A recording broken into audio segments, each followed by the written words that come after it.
All right, thanks for joining me. I am going to make, I think, a big bowl. Although I am really liking this clump here. So I'm considering a tall vase, but let's see, I'm gonna try for a big bowl. I am really liking the height of it though, so I'm considering tall vase, but I'm gonna see if I can be disciplined and follow what I think that I'm going to do. All right, so again, I like getting this pretty close to centered as I just set it on the bat. It just saves me a little bit of work from when I turn it on and then start having to actually really work the clay itself. So this is just kind of simple. I'm using my palm here to press in and down. Well, this one just supports it. So it's not doing nothing, but it's just kind of firmly being there on the opposite side from where I'm applying pressure. And I did do this to make sure that the clay is firmly on the bat. You may see people who are just, kind of like hitting the clay as they go around, thinking that bubbles will come out. If that works for them, fantastic. I'm not really sure how many small surface level bubbles you could get out that it's really going to impact what you're making, but go for it. And then I'm just going to seal it at the bottom, excuse me, with my thumb. My middle finger, where I haven't added any water, and I don't want that because I want this like a dry seal where water won't go in underneath and make it unstable. So I have my bucket of water here. All I'm really doing is wetting my hands. I mean, it's obviously not centered. I have my hands really close to my body, so my body is the anchor for them as I think about centering. So I go down. I'm feeling I have some resistance here, just because my hands aren't wet enough. And I don't want to have a tug of war with the clay. And I don't want to go up too fast, which I think I kind of did there, which helped pull it. So I'm going to let it relax. Get it back into that spot where it was happy. Feeling pretty good here. Making sure it's not too dry. One more time. I know it's not completely stable. That's fine. We'll fix that. It's just the first pull. And I'll speed up a little bit as I go down. And here I'm feeling for how the clay feels actually in the middle, which is mostly fine. And then I'm stopping to get more water as I feel resistance. Here I'm using this part as I use my body to go just down. And my left hand's there, not just as a ride along, but just giving some support. And I'm loving the consistency of the middle, actually. So, I think I'm going to be able to resist my temptation of building high and just go out. Because I felt such really good stability in the center of this clay, I'm not going to fuss with coning again. If I am going to build high, I like to cone a couple of times just to get the clay moving in my fingers.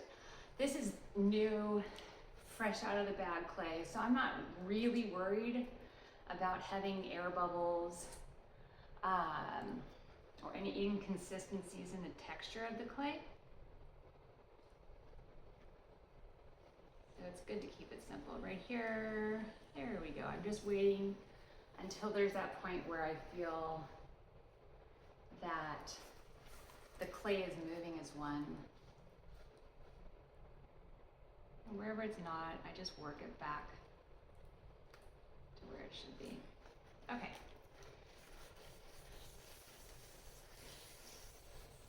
One thing that's good to learn is to use all of your fingers. So here I don't have sort of this shape because I've used my pinky fingers on both sides to keep the clay together here. Just having my whole hand engaged. It's not super perfect, but it's not bad. I'm gonna take off all slip. I used to think, oh, well, maybe this clay will go back into the piece and I don't wanna lose it. That's not how it works at all. The clay does not want that messy, watery slip back into it. It's not going to be helpful to maintain the structure of this. There we go, now it's communicating. Okay, so here, also with this size, I do want to put both of my thumbs down. Again, I never use a needle tool at the bottom to tell me how far I am. Perhaps it would be helpful, I just don't do it. I'm gonna remove stuff here so that I have a good feel as I am I say I'm relaxing my fingers inside, but they're doing a bit of work. So they are applying not strong pressure, but applying, I guess I would say they're working with the rest of my hand and arm as I just pull back. I wouldn't want these little fingers to do all this work because this clay is heavy enough. Super nice consistency, but still would be a challenge for just a couple fingers. As I pull back, here, and I just added water so that I don't have any resistance where I'm messing up the clay. All right, back to it. So I have water at the bottom of this, not like a lake, but enough where my fingers can work out without doing any pulling. I'm using my arm. I feel that this upper part is, and I can even see this hand starting to kind of move a little bit like this. That's that it's too dry, time to get more water. Which I do like versus working with like a sponge where sometimes you'll see people pour it over and that's a lot of water, which is not great for the integrity of the form. So again, pulling out. It's only at this point in time where I'm thinking, what would I even use this bowl for? I'm not sure. And the reason I was thinking that is, how big do I need the base? Here, I'm just applying down with my sponge just to keep it happy.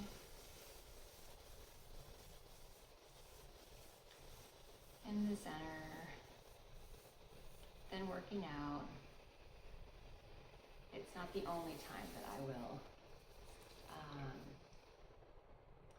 check in on that center, but just once, making sure it's still sound. Okay, so from here, I'm thinking, I still have no idea what I would use this for.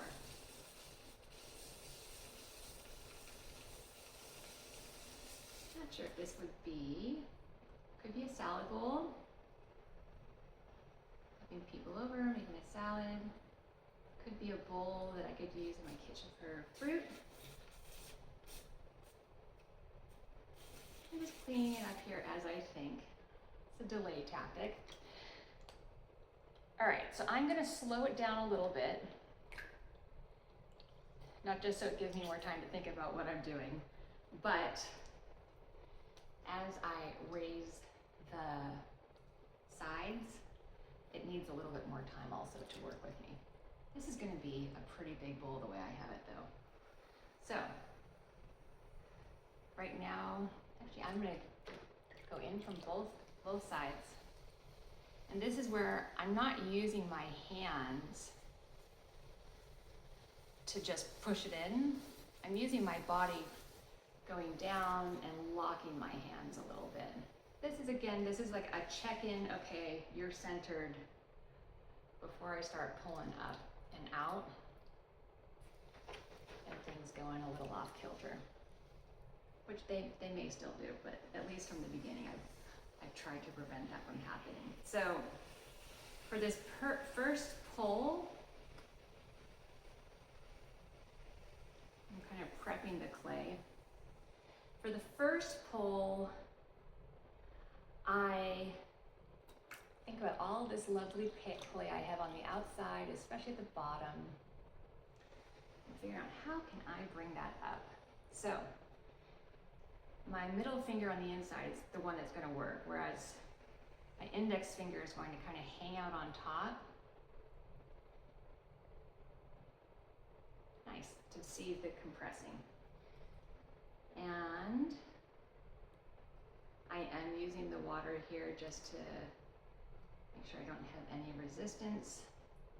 I'm feeling pretty good about it. Yes, it's a little bit of water here, and then I squeeze out. And now I'm going to lift, and if you think about it, I can put my right hand right down to the bat, whereas on the inside, with my left hand, you know, there's about this much from the base on the inside to the bat. So this is going to be just above my outside hand as I raise the clay up. So they're communicating. My index says, hey, I've got this from the bottom.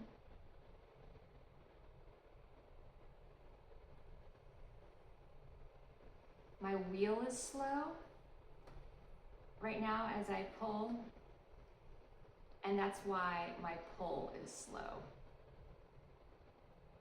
I have a little bit of resistance here, which slip can create. I'm not going to give up on where I was at though. I'm just going to follow the pull all the way.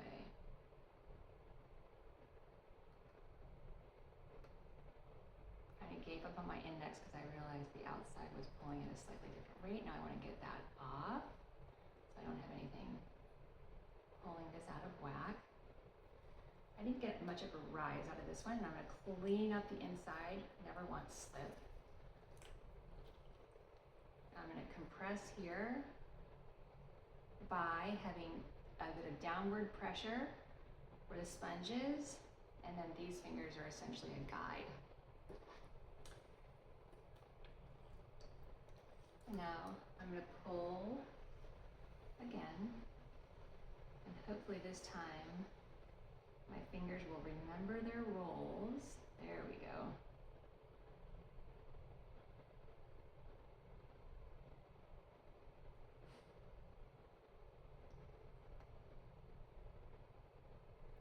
I was basically at the same point where I realized I didn't have quite enough water, and there was a little bit of a pull.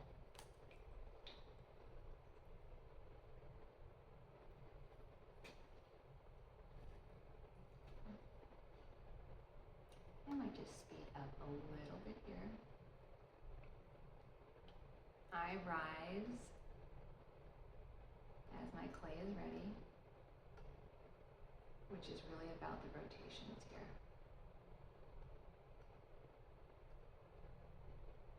When I raise the clay, I also don't want it to go to the outside. I don't want the shape to go like this and have it fall apart. So here, I have some extra, not the worst thing in the world. I can see there's been a little bit of this and that happened here. So I'm gonna just move it in and move it down.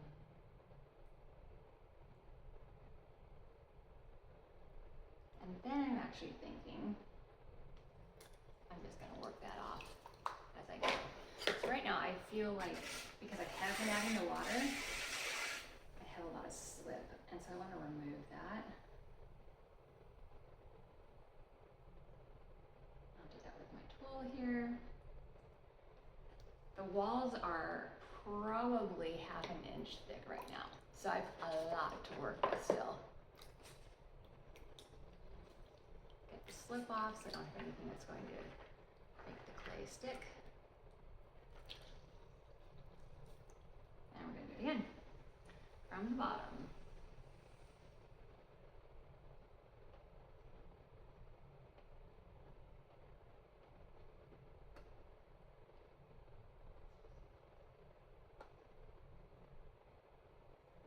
I don't want to do anything too fast. I also want to reduce the pressure that I'm putting between my fingers as I go all the way up. I don't want to remove my fingers too fast. I know it's a little funky here. It's still not bothering me. Because I'm also going to open this up at the end, I really don't want the top to be too thin. It needs to have enough room to essentially expand open. And where I have plenty of clay to play with is still the bottom.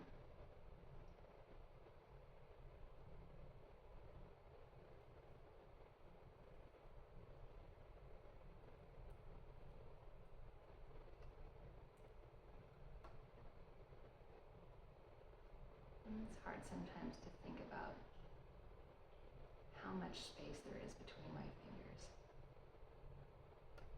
Okay.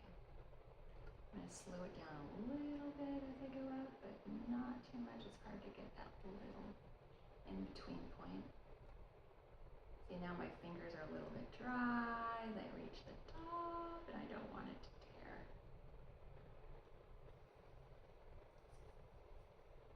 So.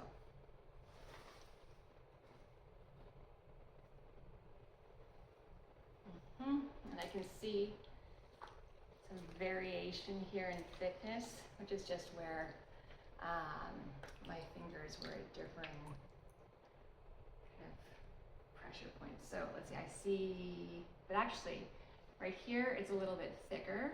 Obviously the bottom is still a little bit thick. So there's probably one more pull that I can do.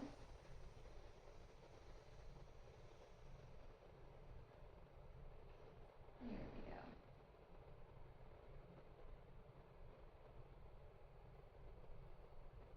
And again, I have to release in the places where I think, oh, it's a little bit thinner here. And then reapply my pressure. Where it's, yes, that was a place that was too thick. And again, as I think about I'm getting to the top, what do I want to do? Have enough room, and I don't want to pull, especially at the top. There we go. There we go. And so here, I'm actually even going to stabilize my hands a bit, just holding them together.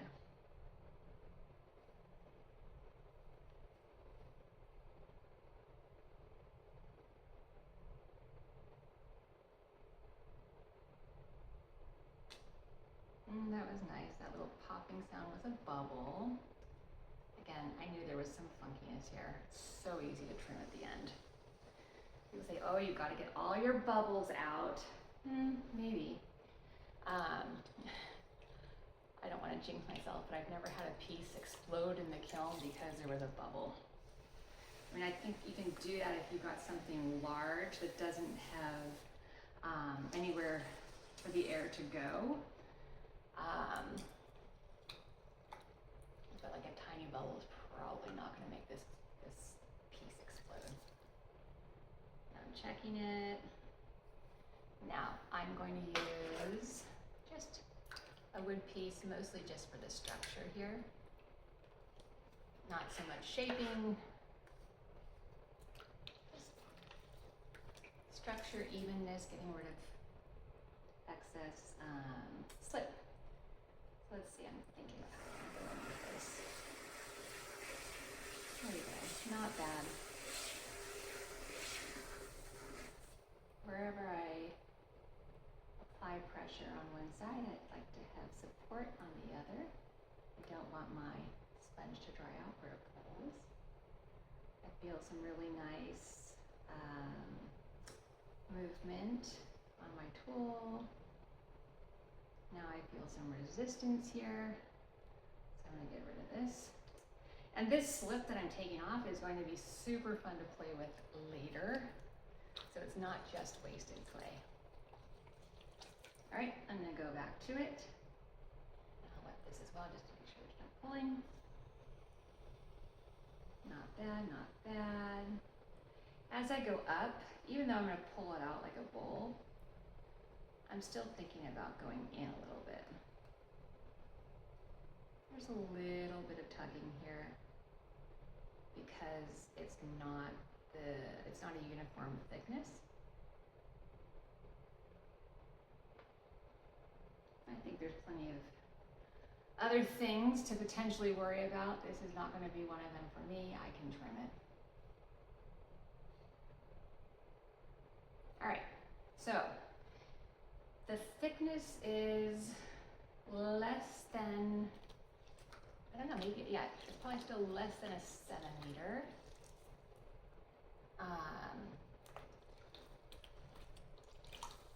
Don't like heavy things, although either I can, be really good with how I use the clay or just trim it at the end.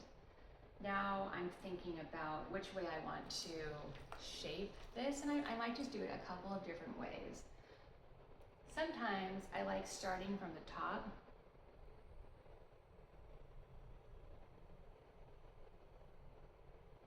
Yeah, I just kind of think about like, where does it feel like the clay is naturally responding?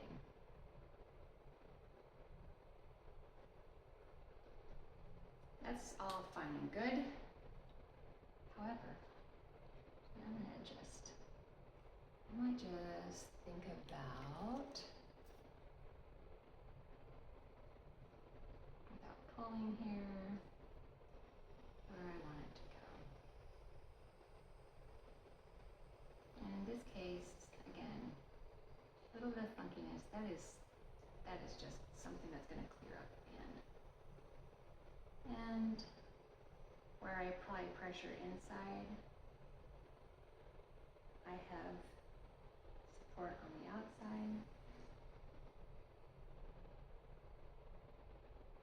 And I'm still thinking about this. I'm still thinking about the right tool. I like using a wood tool. There's many that I could use. I could also even just try it with my fingers for a go. Let's just see what happens. Yeah, I'm not gonna love that. I just want a nice, even hole here. So let's think about it. What I want to do is wherever I move, that it's not a move that then goes in another direction. Okay, we're actually going to kind of fix this. And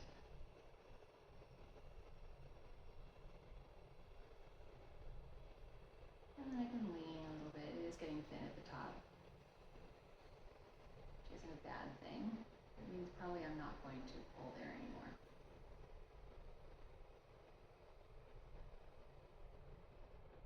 Okay.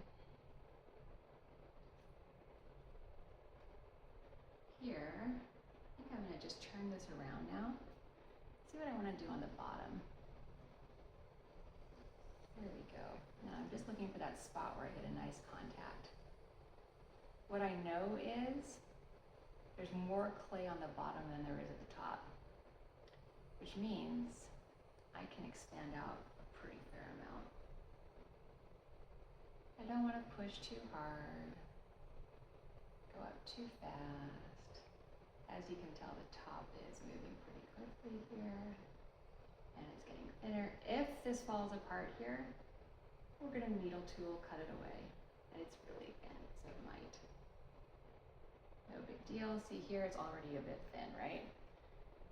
And that's something I can trim later, which I love doing, or I can address that now.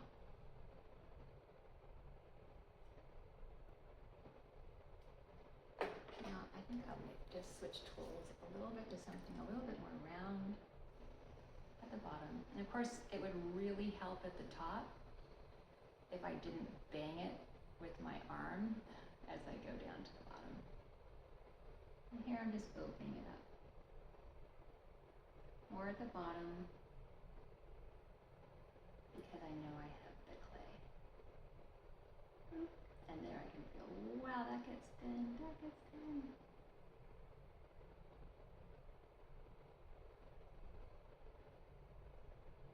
And I apply pressure in different places. I switch it from one finger to another, depending on where I'm at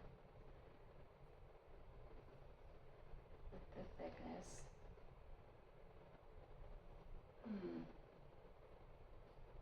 I still really want to bring this out. So I'm willing to take a little bit, ooh, jeez, and then I bump it with my arm again, which, yeah. So here I am going to use my fingers. I'm so curious now. What else can I do at the bottom? And how thick are these walls? It can be hard to find out if you're using a tool.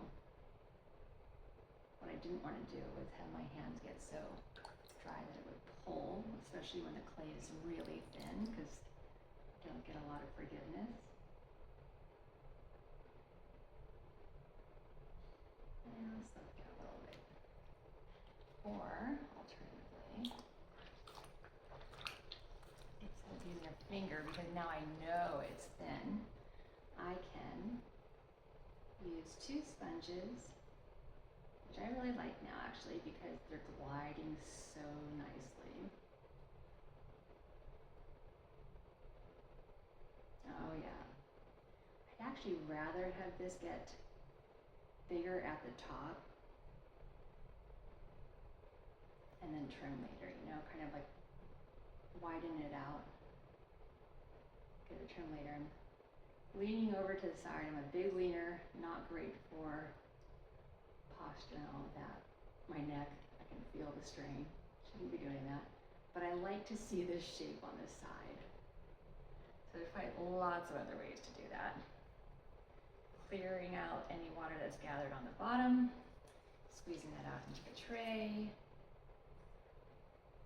Now, I know it's big,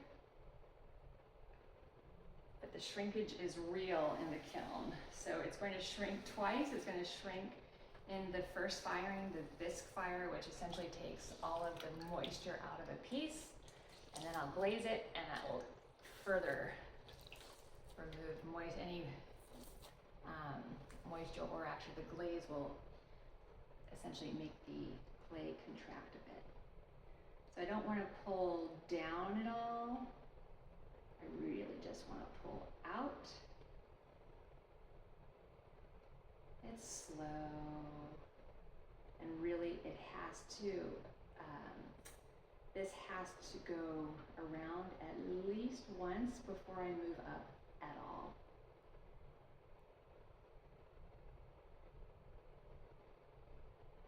Like I can't be in the middle of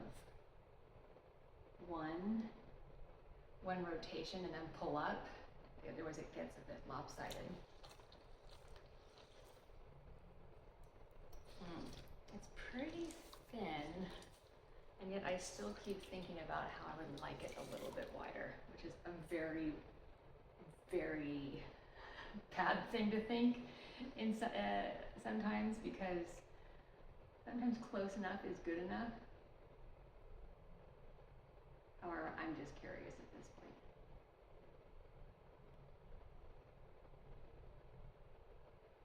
Especially as we get to the top and you can see the wobble.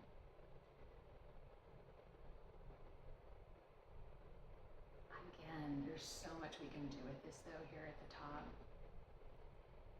Right now I'm using a firm hand. What I have not done is compressed it, which isn't great because it can split. Oh, that's nice. So it was actually a little bit higher. Nice. That is a super easy thing to trim. So if I think about, not all of it will need to be trimmed, just some parts, that'll be great. And then I'm going to stop it and then just think again about the form that I have. And I'm actually pretty happy with it. However, let's see if I can find a way to just check it one more time.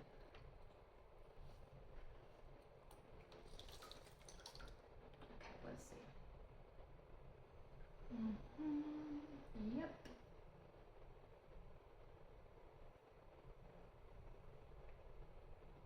Nice.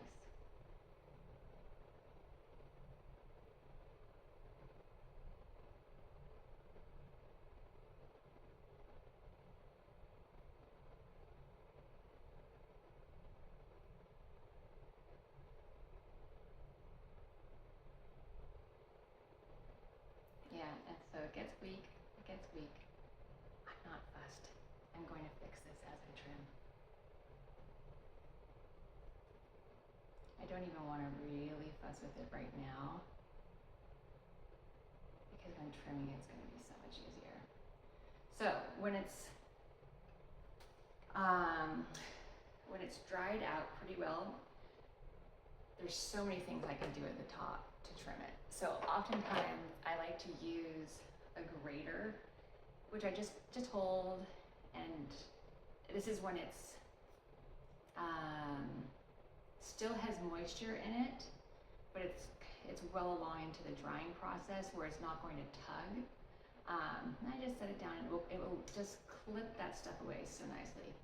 If I was to do it now with a needle tool, it's so thin I would pull it one direction or another, so I don't want to do that.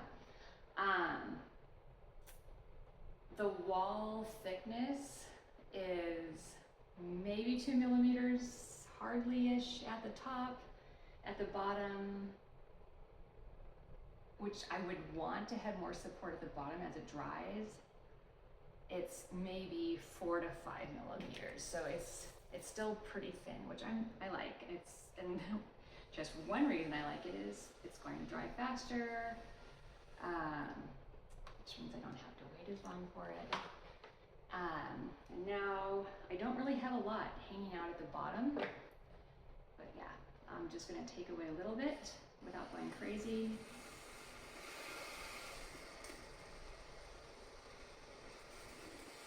Truly a little bit. Still has all the structural support that it needs. I've cleared away just a bit of excess. The most important thing now is that it dries evenly. If this top part, which I know is thin, dries faster than the rest of it, it will crack, almost certainly. So what I would do is put some newspaper at the very bottom on the inside of this so that it can absorb some of the moisture on the bottom. And then I put the plastic all around the top. And actually, I would cover the whole thing so that there's no rush for the drying. Right now, I'm going to leave it out while I work on other things. You may work with a fan. If you have a fan on this, especially because it is thin, make sure you're turning it like every 15, 20 minutes so that it doesn't just dry out one side. That would be important. I don't use a fan. I'm just fine with like a nice, slow, even dry. And again, see, even as I take it off the wheel, it kind of works a very slight amount, but if I was going to use a wire to take it off, that would be a really good opportunity for it to get out of shape. So this is essentially the bowl that we're going to have to trim in, I will say, a few days. So I get a nice slow dry. I can feel it's heavy enough on the bottom where I still have some good support. Again, that structural support for it. For me, I love playing with some kind of design in the middle as well. So I might just do that at the bottom. That helps remove a little bit of play. The structure's still there. Or I could even do a fancier foot for it because I have a little bit more clay there. So we'll see. But right now, I'm happy enough. I have a plan for how I'm going to turn it. And I stuck to our plan of having a bowl for fruit or a salad, and this is a buff clay, so it's going to be really fun colors for the glazing as well. There we go for today.